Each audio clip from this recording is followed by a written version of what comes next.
Welcome students in the second class of physics class 9th। आज की class में हमारा टॉपिक है स्पीड। इससे पहले वाले क्लास में हम लोगों ने मोशन पढ़ा था, मोशन के types, uniform motion, non uniform motion. उसके अलावा डिस्टेंस के बारे में, डिस्प्लेसमेंट के बारे में हम लोगों ने पढ़ा था। आज हमारा टॉपिक है स्पीड। स्पीड क्या होता है? स्पीड जनरली ये बताता है कि कोई भी बॉडी कितना फास्ट चल रही है, कौन बॉडी फास्ट चल रही है, कौन बॉडी स्लो चल रही है, ये होता है स्पीड। लेकिन स्पीड को ऐसे भी एक्सप्लेन कर सकते हैं, the rate at which an object covers a certain distance is known as speed. Means कि जो डिस्टेंस आपको दिया गया है उस डिस्टेंस को कोई ऑब्जेक्ट कितनी देर में ट्रेवलिंग करता है, ठीक है, उसको हम लोग क्या बोलेंगे? स्पीड बोलेंगे। इसलिए यहाँ पर स्पीड इक्वल टू हो जाएगा according to distance by time. Speed equal to distance by time. Okay students, इस तरह हम लोग मैथमेटिकल्स फॉर्म में ये भी बोल सकते हैं कि the ratio between distance and time is known as speed.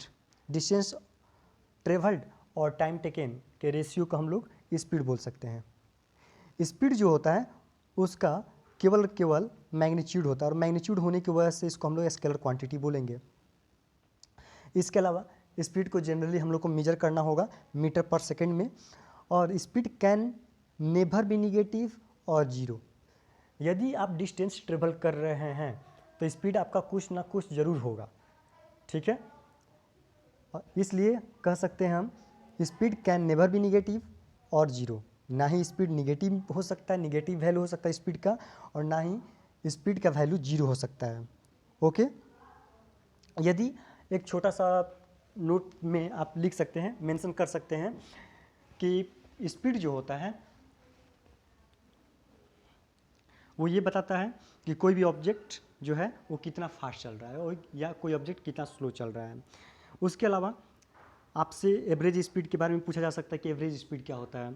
तो एवरेज स्पीड के लिए, यदि आपको एवरेज स्पीड निकालना होगा तो एवरेज स्पीड के लिए हो जाएगा total distance by total time taken. यानी आपने जितना डिस्टेंस चला है, ठीक है, जैसे फॉर एग्जांपल आपने यहाँ से ट्रेवलिंग अपना स्टार्ट किया है, यहाँ से आपने 10 किलोमीटर डिस्टेंस ट्रेवल किए, फिर यहाँ से आपने 20 किलोमीटर डिस्टेंस ट्रेवल किए, और फिर यहाँ पर आकर आप स्टॉप हो गए, और ये डिस्टेंस है 5 किलोमीटर। इस डिस्टेंस को चलने में 2 आवर्स, इस डिस्टेंस को चलने में 1 आवर, इस डिस्टेंस को चलने में 30 मिनट लगे। तो टोटल आपका यहाँ पर डिस्टेंस कितना हो जाएगा? तो 10 किलोमीटर, 20 किलोमीटर, 5 किलोमीटर ऐड कर देंगे, मीन्स 35 किलोमीटर। और यहाँ पर आपका टोटल टाइम जो है वो टोटल टाइम को आप ऐड कर देंगे और total distance by total time taken कर देंगे, तो यहाँ पर आपका एवरेज स्पीड निकल जाएगा। ओके स्टूडेंट्स, नेक्स्ट स्पीड से रिलेटेड ही एक होता है वेलोसिटी। वेलोसिटी क्या है? Velocity can be defined as the rate at which an object change position in a certain direction, ठीक है, और इन गिवन डायरेक्शन। यानी वेलोसिटी जो है वो ये बताता है कि कोई ऑब्जेक्ट किस रेशियो से या किस रेट से अपना पोजीशन चेंज कर रहा है, ठीक है, और कहाँ चेंज कर रहा है पोजीशन अपना? तो किसी पार्टिकुलर डायरेक्शन में, किसी गिवन डायरेक्शन में या सर्टेन डायरेक्शन में, उसको वेलोसिटी बोलेंगे। जैसे फॉर एग्जांपल आप ऐसे समझ सकते हैं कि यहाँ से ऑब्जेक्ट चला, यहाँ तक चला, फिर ऑब्जेक्ट इधर मूव कर गया, फिर ऑब्जेक्ट इधर मूव कर गया, ठीक। तो यहाँ से यहाँ तक जो चलेगा उसकी वेलोसिटी आपका मान लीजिए v1 हो गया। यहाँ से यहाँ चलेगा तो v2 वेलोसिटी, और यहाँ से यहाँ चलेगा तो v3।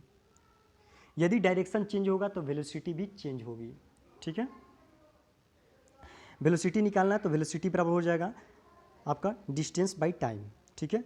एस को यहाँ पर डिस्टेंस बोलेंगे या डिस्प्लेसमेंट भी बोल सकते हैं, ठीक है, और टी को हम लोग टाइम टेकन भी बोल सकते हैं, ठीक है।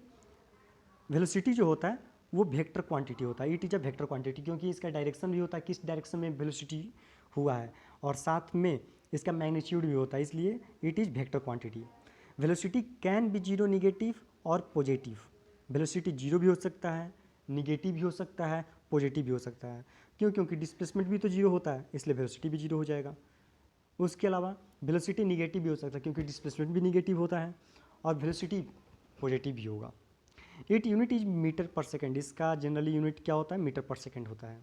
वेलोसिटी को आप डिस्प्लेसमेंट बाई टाइम के माध्यम से भी रिप्रेजेंट आप कर सकते हैं। वेलोसिटी जनरली दो हो सकते हैं, initial velocity and final velocity. ठीक है, जनरली दो वेलोसिटी हो सकता है। मान लीजिए कि आपका स्टार्टिंग वेलोसिटी यानी स्टार्ट जो इनिशियल वेलोसिटी था वो आपका 5 किलोमीटर था पर आवर, और आपका फाइनल वेलोसिटी जो था वो था 20 किलोमीटर पर आवर। ठीक, ये था। तो आपका फाइनल वेलोसिटी को v के माध्यम से रिप्रेजेंट करेंगे और इनिशियल वेलोसिटी को u के माध्यम से। यदि मोशन चैप्टर में कहीं पर भी v लिखा रहेगा इसका मतलब वो फाइनल वेलोसिटी है, और यदि u लिखा रहेगा तो वो इनिशियल वेलोसिटी है, स्टार्टिंग का वेलोसिटी। ठीक है, नेक्स्ट टॉपिक है हमारा acceleration. Acceleration is the rate of change of the velocity of an object with respect to time. Time के रिस्पेक्ट में कोई ऑब्जेक्ट जो है या कोई बॉडी जो है किस रेट से अपना वेलोसिटी चेंज करता है। आप लोगों ने बाइक में, कार में, व्हीकल्स में ये सुना होगा, एक्सेलरेटर सुना होगा। एक्सेलरेटर का मतलब ही होता है, ठीक है, एक्सेलरेटर वर्ड जो है वो एक्सेलरेशन से ही बना है। ठीक है, एक्सेलरेशन बढ़ाने के लिए एक्सेलरेटर का यूज हम लोग करते हैं। ठीक है, तो एक्सेलरेशन जो होता है वो रेट होता है कि वेलोसिटी किस रेशियो से बढ़ रही है, वेलोसिटी किस रेशियो से बढ़ रही है। ठीक है, वेलोसिटी किस रेशियो से चेंज हो रही है उसी को हम लोग क्या बोलेंगे? एक्सेलरेशन बोलेंगे। According to time it is denoted by a यदि कहीं पर लिख दिया जाएगा मोशन चैप्टर में तो इसका मतलब हो गया एक्सेलरेशन। ठीक है, तो आपने अभी क्या पढ़ा? अभी पढ़ा यहाँ पे कि change in velocity with respect to time equal to acceleration, यानी एक्सेलरेशन किसको बोलेंगे? Change in velocity with respect to time. ठीक है, यदि मान लीजिए कि आपका इनिशियल वेलोसिटी, ठीक है, v है, सॉरी u है, फाइनल वेलोसिटी आपका v है, तो वेलोसिटी में कितना चेंजिंग हुआ? तो फाइनल वेलोसिटी में से इनिशियल वेलोसिटी सब्ट्रैक्ट कर देंगे। और कितने टाइम में हुआ? तो बटा में टाइम t लिखना होगा, तो टाइम टेकन लिख दिए। ठीक है, इस तरह एक्सेलरेशन इक्वल टू हो जाएगा v minus you by T. T इधर बाई में इधर आया तो मल्टीप्लाई में AT हो जाएगा। इस स्टेप में टी इधर आएगा तो AT हो जाएगा, और v माइनस यू का v माइनस यू, और माइनस यू इधर आएगा तो प्लस यू हो जाएगा, तो v equal to you plus AT। एक यहाँ पर फार्मूला बन गया आपका। ठीक है, इसके अलावा नेक्स्ट क्लास में हम लोग ग्राफ के बारे में पढ़ेंगे, मोशन से रिलेटेड ग्राफ, सर्कुलर मोशन के बारे में पढ़ेंगे, लीनियर मोशन के बारे में पढ़ेंगे, कुछ मोशन के टाइप्स हैं और भी जिसके बारे में हम लोग पढ़ेंगे, और साथ में मोशन के 3 इक्वेशन हैं।